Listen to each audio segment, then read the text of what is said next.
Ask yourself, Dr. Jones, why do you seek the cup of Christ?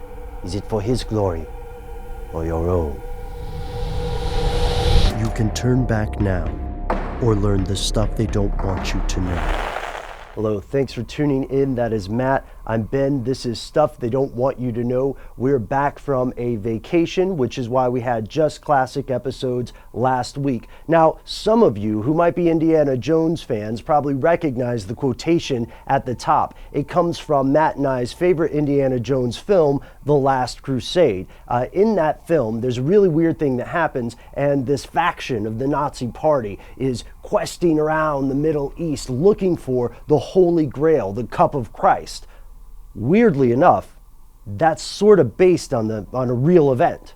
As we know, the real-life Nazi Party tried a lot of weird things, and we're not even talking about the depraved, horrible things. We're talking about just weird things. And to be fair, all world governments have done and probably are doing things that sound pretty weird. Our government, the government of wherever you're watching this.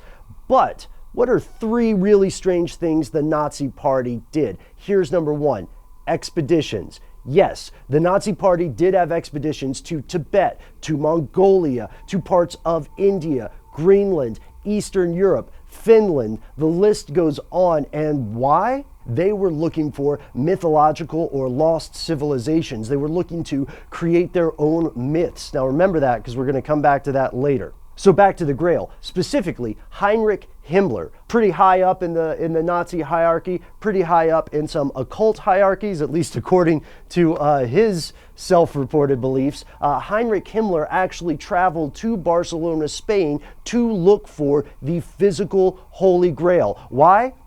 He thought it would give him superpowers. That is true. He thought it was A, real, and B, possibly capable of giving him powers beyond those of mortal men.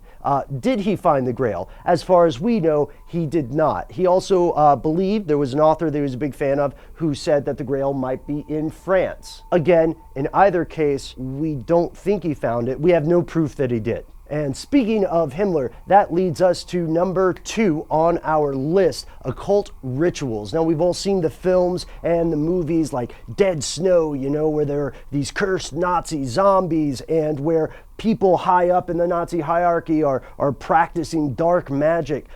Himmler actually believed in a lot of this stuff, or at least the symbolism, and that's why the SS actually did have this mandate to practice occult rituals, basically pagan holidays. I mean, if you think about it, a holiday is pretty much a ritual, and from the outside looking in, it seems pretty occult. So what we know about this is that in the mid-1930s, I believe 1936, Himmler actually sent out a memo detailing the pagan holidays and ceremonies that the SS should celebrate instead of the Christian holidays, because he was trying to wean the German people as a whole away from Christianity.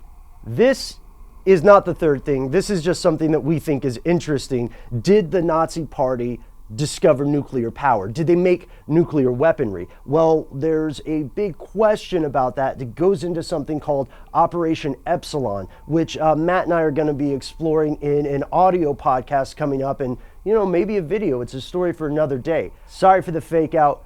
Number three weird thing that the Nazis did actively: they sought to recreate history, or depending on how they saw it, they sought to correct history, which had already been distorted. And they sought to do this with a department called the NNRB. I'm mispronouncing it, but this department was very real. Imagine a folklore department at your local university given billions of dollars of funding with sky's the limit ideas, as long as they made certain preconceived notions appear to be true, like the idea of an Aryan master race, the idea of a lost civilization that fell apart due to some weird cataclysm, or the idea that at some level magic is real. So when Matt and I found out about this institution, which a lot of people surprisingly were unaware of, we knew it had to be the subject of our next video. So if you would like to learn more about the Nazi quest around the world to reconstruct history, then please stay tuned for the upcoming video in this series. As always, thank you so much for watching. Find us on Facebook. You can find us on Twitter too. And of course, we have an audio podcast where your messages, tweets, and emails might just make it on the air. Oh, but wait, if I want to email you, you're saying, well, how do I do that? Great question. Our address is conspiracy@howstuffworks.com.